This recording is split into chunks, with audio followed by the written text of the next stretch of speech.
Midday, above the Bay of Naples, the sun goes out.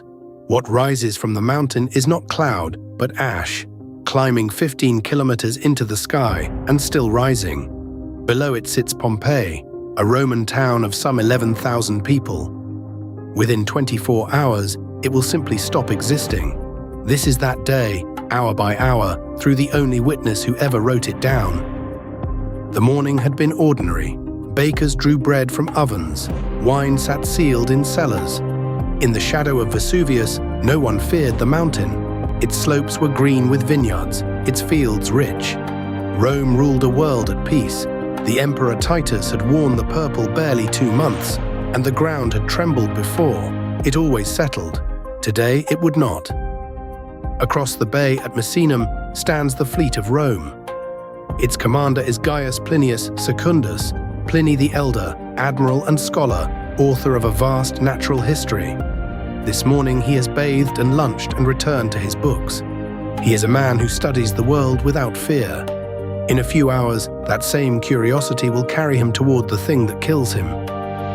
It is the 7th hour of daylight, near midday. Pliny's sister comes to him with something strange in the sky. A cloud of unusual size, unlike anything they have ever seen. At this distance, no one can tell which mountain it climbs from. Pliny sets down his reading. He calls for his sandals and for high ground to see the marvel clearly. He watches it rise, a single trunk of vapor lifting into the heavens, then spreading at its top into branches, like the umbrella pine that shades Italian roads. White in places, in others stained dark with earth and ash. To Pliny, this is a wonder to be understood. He orders a fast boat readied. He means to sail closer and record it. Then the mission changes. A message reaches him from Rectina, a woman living at the mountain's very foot. She is trapped.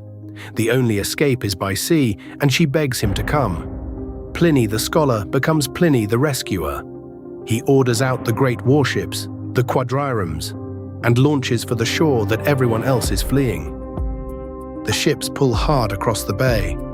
Pliny steers toward the danger, notebook in hand, dictating what he sees as others would flee it. Ahead, the mountain feeds its column higher and higher. Some 30 kilometers away at Misenum, the thing already darkens half the sky. He is sailing into the mouth of it, and he knows. The closer they come, the worse it falls. Ash lands hot on the decks, then pumice, light, porous stone, and blackened fragments cracked by fire. The water grows shallow with debris, the shore itself is blocked. The helmsman wants to turn back. Every instinct on the ship screams retreat. Pliny alone will not give the order. Fortes fortuna juvat, he says. Fortune favors the brave. He tells the helmsman to steer instead for Stabiae and the house of his friend Pomponianus. It is the line history remembers him by, spoken not in a battle, but into a rain of burning stone. The ships turn south, deeper into the dark, toward a coast already choking. At Stabiae, Pomponianus has already loaded his boats. But the same wind that carries the ash pins the vessels to the shore. He cannot leave. Then Pliny arrives, sailing in, calm, as if visiting for dinner. He embraces his frightened friend. He asks to be taken to the baths.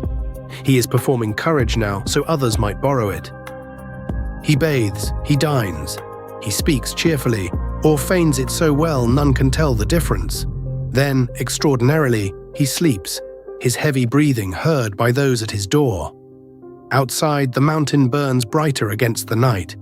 Pliny sleeps on, an old man reassuring a household by refusing to be afraid. The choice will cost him. 10 kilometers away, Pompeii is drowning in stone. Pumice falls hour after hour, piling in the streets, on the roofs, against the doors. Some flee into the dark, with pillows tied to their heads. Others shelter indoors and wait for it to pass. It does not pass. The weight grows, and the first roofs begin to groan. At Stabiae, they wake Pliny. The courtyard outside his room has filled with pumice and ash. Wait longer, and the door will not open. The men debate, stay beneath a collapsing roof, or run beneath the falling sky. They choose the open. They tie pillows over their heads with cloth and step out into the storm of stone. Across the bay at Misenum, the boy who will tell this story cannot sleep. Pliny the Younger, 17 years old, feels the earth convulse. The tremors come again and again, so strong the buildings seem to sway and carts roll on level ground. His mother is beside him. Around them, a town begins to understand that this is not passing. Nearer still stands Herculaneum, barely 7 kilometers from the crater, a wealthy town facing the sea. Its people gather at the shorefront, in the vaulted chambers where boats are kept, and wait for rescue that the wind will not allow. They press together in the dark, hundreds of them listening to the mountain. The sea gives them no answer. Back in Pompeii, the choice is narrow. Those who ran early, through the first hours of falling stone, have the best chance of living. Most of the town, it is thought, is already gone into the countryside. But some remain. The old, the sick, the stubborn, the hopeful, clutching keys and coins, certain the walls will hold. Through the night, the falling deepens. In Pompeii, the pumice lies meters thick. Doorways vanish, upper floors buckle. At Stabiae, the men move by torchlight that the darkness swallows whole. Flames now show clearly on Vesuvius, and the smell of sulfur rides the wind. The mountain is no longer merely raining. It is beginning to come down. Near dawn, Pliny and his companions reach the shore at Stabiae, hoping to launch. But the sea is wild and turned against them. No boat can go. Pliny asks for water and drinks. He lies down on a spread sail. Then flames and the stench of sulfur scatter the others and rouse him one last time. He rises, leaning on 2 servants, and falls. Pliny the Younger believes the thick fumes closed his uncle's throat, for his airways were always weak. Others have wondered if his heart gave out. Whatever the cause, the admiral who sailed toward the fire dies upon its shore. His companions flee. His body is left behind in the dark. At Misenum, first light brings no light. The sea is sucked backward, pulled away from the land, stranding fish and creatures on dry sand. Offshore, a black cloud rips open with flashes like vast forked lightning. Pliny the Younger watches the water flee and the sky tear. Even at 30 kilometers, the disaster has come to find them. Then the darkness reaches Misenum, not the dark of night, but of a sealed room with the lamp put out. Ash falls thick and must be shaken off again and again, or bury those who sit still. The boy and his mother flee the road amid a screaming crowd. Some cry that the gods are dead, the world in its final night. 7 kilometers from the crater, Herculaneum's time ends. A searing avalanche of gas and ash, a pyroclastic surge, races down the mountain faster than any man can run.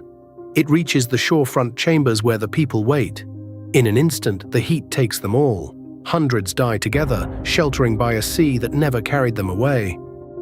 The surges come in waves now, each one further than the last. The mountain has emptied its column, and what went up must fall. It rolls down the slopes toward the south, toward the fields, the villas, the roads clogged with the fleeing. Toward Pompeii, where those who stayed still wait behind their walls for morning. Then it reaches Pompeii. A wall of scorching cloud pours over the buried streets at appalling speed. There is no outrunning it, no sheltering from it. In moments, the town is swallowed, its final inhabitants caught mid-step, mid-breath, where they stood. The city that had lived beneath the mountain for centuries stops living inside a single morning. By that second midday, both towns were gone beneath meters of ash. Days later, Pliny the Elder's body was found upon the shore, whole, as if asleep. How many died, no one can truly say. The true toll is lost with them. Far to the south, another sea will one day trap a ship of brave men in ice. Was survival ever in their hands? I'm the calm witness. I never look away.